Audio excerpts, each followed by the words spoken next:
Gibbons, the acrobats of the canopy, built from silk and defiance. These aren't just primates, they're living pendulums. Where gibbons swing, forests sing. Their calls echo for miles, marking territory with sound that pierces through dawn mist. A mated pair can control vast stretches of canopy, moving through trees at speeds that make gravity look negotiable. They don't climb, they fly, arm over arm, 50 kilometers per hour through branches that would snap under anything heavier. Their wrists rotate like ball joints, fingers like hooks, and when they leap, there's no hesitation. But here's the irony. Humans carved their forests into farmland, plantations, silence. All because we needed space for things that don't sing at sunrise, and yet they endure. From Thailand to Indonesia, the lesser apes still rule the treetops.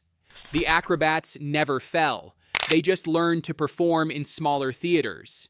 But among them, one stands larger than the rest. Gorilla, a shadow that breathes, weighs 200 kilograms, and moves like smoke through bamboo. Not the strongest because it needs to be. The strongest because nothing questions a silverback's presence. Across the misty mountains of Central Africa, families gather in silence, broken only by rumbling contentment. They eat leaves, stems, roots, and the occasional termite. Mostly plant eaters with the frame of warlords. Few predators dare challenge them, but leopards still lurk in the shadows, waiting for the young and unguarded. This one simply watched humanity spread, evaluating, remembering. In ancient stories, they were monsters of the deep forest, guardians of forbidden places. Turns out that was just fear wearing a mask. Because when researchers finally sat with them, the gorillas didn't attack. They yawned, played, and let infants climb on their backs like living jungle gyms. Gentle, patient, calculating, the gorilla is nature's perfect paradox. But across the rivers, a darker intellect stirs. Meet the schemers of the primate world. Chimpanzee. In the dense forests of equatorial Africa, a problem solver sits in the shadows. Tool user, tactician, and occasional warlord. It doesn't just survive, it manipulates.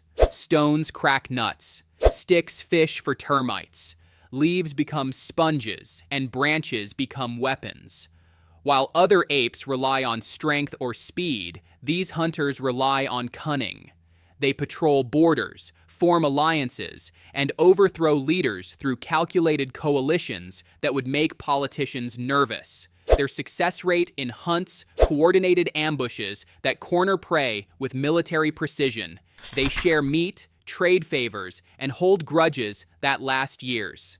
Empathy, brutality, and strategy, all woven into daily life. In myth, they were humanity's twisted reflection, the beast we could have become. History proved them right. Because DNA doesn't lie, and we share 98% of ours with them. The line between human and chimpanzee isn't a wall, it's a suggestion. And south of the Congo, a gentler variation rewrote the script entirely. Bonobo. Across the river from their chimpanzee cousins, a revolutionary society evolved. Same genetic distance from humans. Entirely different philosophy. Where chimps wage war, bonobos make love. Literally. Conflict resolution through affection, hierarchies led by females, and a social structure built on empathy instead of aggression. They share food without being asked, comfort the distressed, and settle disputes with gestures that would make this video age restricted. Matriarchs guide communities, cooperation trumps competition, and violence is the exception, not the rule.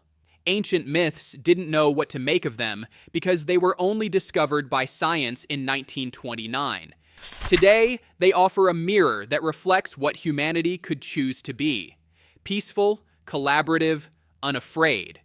The bonobo proves one thing. Strength means nothing when compassion builds the kingdom.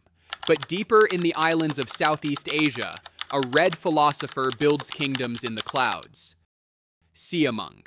the heavyweight champion of the gibbon family. In the rainforests of Sumatra and Malaysia, a shadow larger than its cousins swings between giants. Black fur, throat sac like a balloon, and a voice that turns the jungle into an amphitheater. It doesn't just call, it performs. Duets with its mate that last half an hour, harmonies that announce presence, devotion, and a warning all at once. Unlike smaller gibbons, siamangs move deliberately, powerfully, with arms that span nearly 2 meters. They eat fruit, leaves, insects. Nothing escapes their reach in the mid-canopy. Their family bonds are ironclad. Pairs stay together for life, raising offspring with patience that rivals any primate. In local folklore, their calls were thought to be forest spirits mourning lost souls. They weren't mourning. They were singing the only song that mattered, ours. The siamang is nature's proof that size and sound can coexist. But far to the west, another ape chose the ground and became a mountain. Orangutan. Alone in the canopies of Borneo and Sumatra, a copper giant moves through time itself. Arms that span 2.5 meters, strength that bends branches thick as human torsos, and a mind that solves problems most animals can't perceive. It doesn't hunt in packs. It thinks in solitude. Tools are crafted, not found. Leaves become gloves for thorny fruit, sticks probe for honey, and shelters are built fresh each night with the precision of an architect. Males roam vast territories, their cheek flanges announcing dominance without a word. Females raise young for 8 years, the longest childhood of any non-human animal on Earth. Their intelligence, measured and remeasured, rivals dolphins and elephants. Locals called them person of the forest, a name that science now validates. Because when you watch an orangutan problem solve, you're not watching an animal. You're watching someone. Red, quiet, ancient, the orangutan is evolution's patient masterpiece.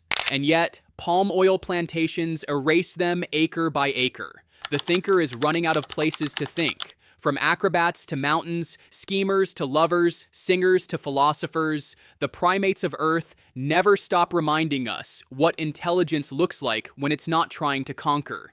The human. The ape that descended from the trees and built cities on their graves. We invented language, agriculture, and the capacity to document our own extinction. Temperatures rise, forests fall. And yet, we record it all on devices made from the minerals beneath demolished habitats. If you watched all the way to the end, don't forget to subscribe, leave a like, hit the bell, and tell me which primate was your favorite.